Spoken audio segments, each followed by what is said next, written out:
প্রথমে একটা পাকা কাঁঠাল থেকে কিছুটা রোয়া ছাড়িয়ে নিলাম। এবার কাঁঠালের রোয়াগুলো থেকে 1 কাপ জুস বের করে নিলাম। এবার 1 কাপ চালের গুঁড়ো আর 1 কাপ ময়দা একটি পাত্রে নিয়ে এতে 1 চামচ মোহরি দিলাম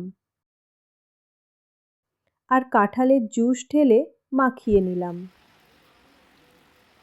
আপনারা এতে চিনি দিতে পারেন।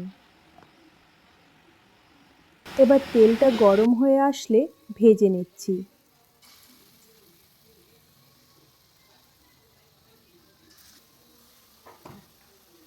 ভেজে নেওয়া হয়ে গেলে বড়াগুলিকে চিনির শিরার মধ্যে দিয়ে 2 মিনিট ফুটিয়ে নামিয়ে নিলাম।